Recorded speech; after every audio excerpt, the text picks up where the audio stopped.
Back to the heat, Russia's Foreign Minister Sergei Lavrov turned down repeated requests for sit-down interviews during the UN General Assembly, but he did address a press conference where I had the chance to ask him about Russia's relationship with Kiev.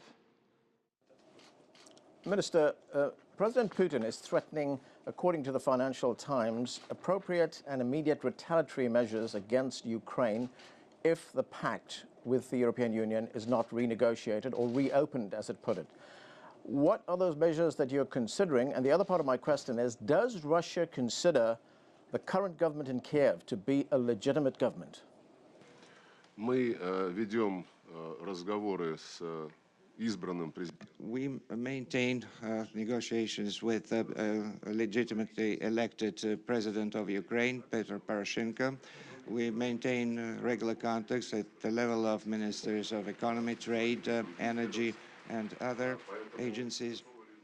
So there's no lack in channels of communication among the two sides. I don't know what the Financial Times published, but no retaliation measures against Ukraine or no measures to subvert or undermine the Ukrainian economy have not been intended nor declared, and there's no intent to apply such measures.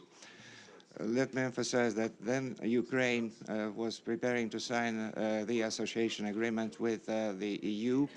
We draw the attention of our partners in Brussels and Kyiv that Ukraine has some other commitments within the Commonwealth of Independent States. That is another economic area.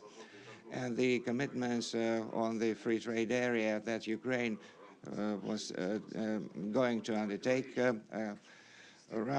counter the regime that Ukraine endorsed in the framework of the free trade area of the CIS countries. We recall the proposal to hold special consultations between the EU and Russia and Ukraine, and to make it in such a way as to establish a sequence of specific steps allowing Ukraine to continue its operation in the free trade area of CIS and to agree on its functions in the European Free Economic Zone.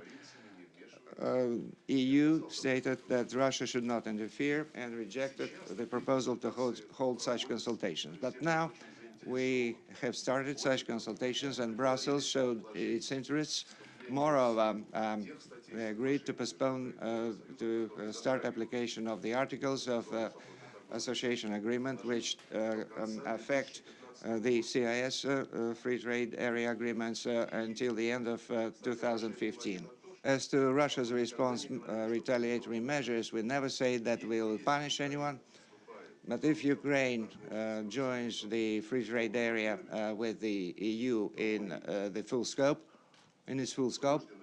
then Russia will have to abandon the zero tariff rates for Ukrainian export to the Russian Federation, and will go back to the most favored nation regime with Ukraine.